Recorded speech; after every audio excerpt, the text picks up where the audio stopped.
Hey, what's up, everybody? So, what can the concept of music ownership teach us about the future of ownership of cars and driving as we know it, right? So, guys, I'm 46 years old, all right? My formative years were like the mid 80s, late 80s to like 2000, okay? And think of all the transformations in music technology during that time to where we are today. Okay, so going back to when I was a kid, it was cassette tapes, right? All our music was on cassettes. If you wanted a new song, a new album, you had to go to the mall, you had to buy the tape, right? Tapes are like that big. You could take that tape, you could play it on a Walkman and carry it with you everywhere you go. Tapes had limitations though, right? You know, if you didn't like a song, you had to fast forward. It took a little bit of time. You know what I mean? If you wanted to hear a song again, you had to rewind it, kind of like that. You know, what was good about tapes, you could record on tapes, right? So if there was a song on the radio you liked, you could buy a blank tape, record it on a tape. From the cassettes, it went to CDs, right? And CDs, mind-blowing, right? The sound was digital, solved some of those problems of cassettes where you wanted to skip a song, you literally just click a button. Bam, next song, bam, next song, right? But you couldn't record on CDs in the beginning. And when CDs were portable and you had a Discman, they used to skip a lot. Then they came out with the anti-skip technology, right? Which was crazy, you know, so it wouldn't skip, right? You'd have to literally smack the thing, all right?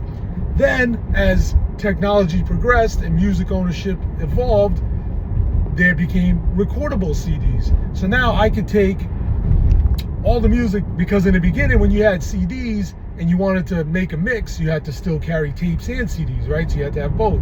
Then recordable CDs came out and you could burn a CD, but that required expensive computer equipment. That required a double CD with a recorder, right? I'm going somewhere with this, guys. Hang in there. Right? But this was all the concepts of owning music, right? Then the MP3s came along, right? This is the early 2000s. You had MP3s and you could download all the music you wanted off of Napster, off of different sites, LimeWire, right? So you still own the music, right? You own the MP3s, right? You went from owning physical media to owning digital media. So you did that. And then MP3 players came out and there was all these different wars, right? Like, you know, some did one thing better than others, right? You know, Apple came out with the iPod, but the iPod only worked in the iTunes store, so you had to buy the music from Apple in the iTunes store. The stuff you downloaded on LimeWire, it didn't work in the beginning. You needed an Apple computer for it to work. So unless you had an Apple computer, it wasn't gonna work, you know? So over time though, you know, the system kind of stabilized, right? And all your MP3s could be in one place on one player. You could do you could do custom playlists. You could burn a CD of MP3s and give it to a friend. So there was all this ownership of the physical musical media or these MP3 music files, right? But none of that matters today, right? How do we own music today? Guys, we don't. We don't own music anymore. I'm a music head, man. I'm a hip hop head. Every dollar I made in high school, I spent on CDs, on tapes, on music, right? I own no music now. What do I own? I own a subscription to a streaming service that I can listen to any song I ever want to listen to at any time. I don't even need to make playlists anymore because the AI in the streaming service will make the playlist for me based on what I like. Right? Nas dropped a new album the other day. Right at midnight, it was available on Apple Music. I didn't have to buy it. I didn't have to go somewhere else to get it. It was delivered right to me, right? So you don't own music anymore. You just own the rights to stream that music from a service by paying a monthly fee. So, what does that have to do with driving? I think that Tesla Robotaxi, okay, is going to take the concept of driving and turn it into the same exact thing.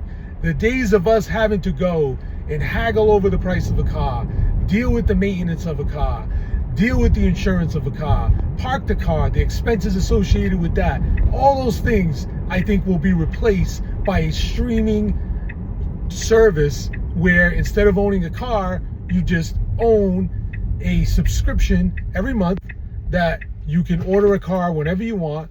The cost of that service will be cheaper than owning a car, and that's what makes it viable. Now, people are gonna say, hey, what about Uber and Lyft? Guys, Uber and Lyft laid the groundwork, right?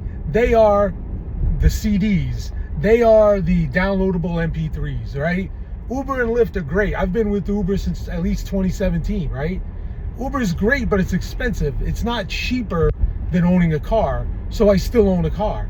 Do you know what I mean? Because I have to pay the person who's driving me around. So the economics of the labor is what makes that model really not able to replace a car in most areas, right? If you live in New York City, you live in certain areas where there's very robust public transportation and parking is so expensive, yeah, you probably don't own a car and you use an Uber when you need one. You know, but for the 98% of the country, it's just not economically viable.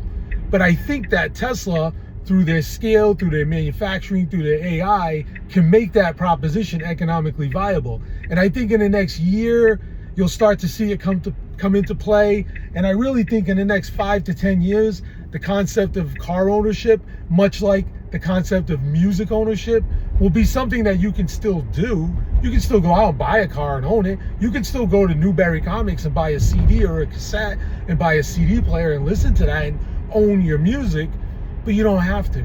And it's so convenient, it's so much more economically viable, and it's just so much better to not own music that I think eventually it'll be the same way with driving in cars.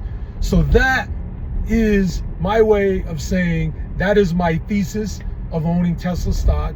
That is where I think the investment goes, part of it. That is where, that is why I'm so bullish on it. And I'm saying this video while my car is driving me around. I don't drive anymore, guys. The car is driving me to Starbucks right now to get a coffee, to get something to eat, and then it's gonna drive me to my office so I can do what I gotta do today and edit this video and put it on the internet and do the other things I need to do. All right? So that's how I see it, guys. So, when you think like, oh, that'll never happen, I'll never give up driving, you don't own music anymore, guys. And that paradigm shift took about 40 years, right? At least in my lifetime. Less than 40, because really it's been about 5 years now with streaming. So things move much faster now. This has been kind of in the works for about 10 years now with the advent of Uber and Lyft. I really think 5 years from now, it's a totally different world. All right? Take it easy, guys.